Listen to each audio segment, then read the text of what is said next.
రీసెంట్గా జగన్మోహన్ రెడ్డి మీడియాలోని గవర్నమెంట్ గురించి మాట్లాడేటప్పుడు ఎంత ఒళ్ళు దగ్గర పెట్టుకుని మాట్లాడాలమ్మా.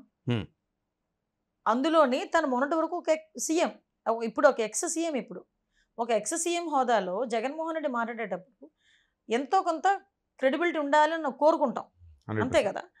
36 రాజకీయ హత్యలు జరిగినాయి అన్నాడు. నేను వెంటనే అన్నా, పేర్లి అన్నా, నెక్స్ట్ క్వశ్చన్ ఇదే మ్యామ్. మీకు ఒక సైడ్ అఫీషియల్ వర్జన్ ఏమో 4 దగ్గర ఉన్నది, ఇంకో సైడ్ వాళ్ళేమో 36, నాకు తెలిసి ఇప్పుడు 31కి వచ్చినట్టుందా ఫిగర్. కిందకి వచ్చింది.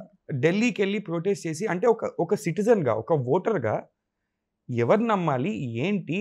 ఎగ్జాక్ట్లీ, అందుకే నేను ఆ రోజు ఇనిషియేషన్ తీసుకున్న దానికి కారణం అదే. ఇమీడియట్గా నేను ప్రెస్ మీట్ పెట్టాను. అరే 36 అని చెప్పావు, 36 నాకు లిస్ట్ ఇవ్వు. యాజ్ ఎ హోమ్ మినిస్టర్గా అడుగుతున్నా, నాదే కదా రెస్పాన్సిబిలిటీ. నువ్వు యాజ్ ఎ హోమ్ మినిస్టర్గా నీ రాజకీయ హత్యలు ఎక్కడ జరిగినాయి, నీ వైఎస్ఆర్సీపీలో ఎంతమంది చనిపోయారు, ఎవరు చంపారు నేను ఇన్వెస్టిగేషన్ చేసుకుంటా. ఎవరెవరు చనిపోయారో లిస్ట్ అని అడిగాం. నేను అడిగాను, పవన్ కళ్యాణ్ గారు అడిగారు, చంద్రబాబు నాయుడు గారు అడిగారు, ఇంతమంది అడిగినా కూడా మాట్లాడలేదు. కానీ ఇప్పటికీ స్టిల్ ఆ 36 నుంచి 31కి వచ్చింది. నేను ఎందుకు ఈ పదం ఇప్పుడు ఎగ్జాంపుల్ తీసుకున్నానంటే, జనాలు ఎలా ఆలోచిస్తారమ్మా, మేము కనుక మాట్లాడకపోతే జనాలు ఎలా ఆలోచిస్తారు, ఏమో నిజమేనేమో. ఇక్కడ మీకు ఒక విషయం చెప్పాలి. అంటే సాధారణంగా వీళ్ళు ఎలా క్రియేట్ చేసుకుంటుంటారంటే, జనరల్గా క్రైమ్ రేట్ అన్నది రెగ్యులర్గా వేలో క్రైమ్ రేట్ ఉంటుంది.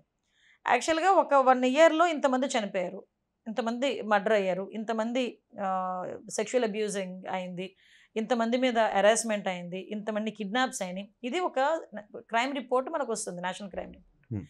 నేషనల్ క్రైమ్ రిపోర్ట్ ఇంతకు ముందు ఏ క్రైమ్ రిపోర్ట్ ఉందో ఆ క్రైమ్ రిపోర్ట్ కన్నా ఇంకా క్రైమ్ తగ్గింది. మన యావరేజ్ని చూసుకున్న ఈ 2-3 నెలల్లో క్రైమ్ తగ్గింది.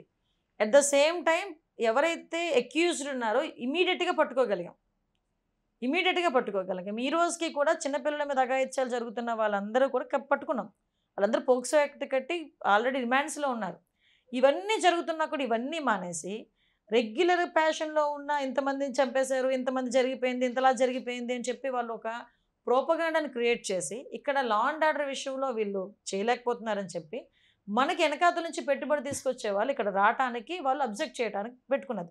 మీరు నమ్ముతారా, డైరెక్ట్గా వాళ్ళ అఫీషియల్ పేజ్లో ఇక్కడికి ఎవరు రావద్దు, ఇక్కడ లా అండ్ ఆర్డర్ లేదు, ఇక్కడ ఇబ్బందులు పడుతున్నారు అని చెప్పి డైరెక్ట్గా పోస్టులు పెడుతున్నారు.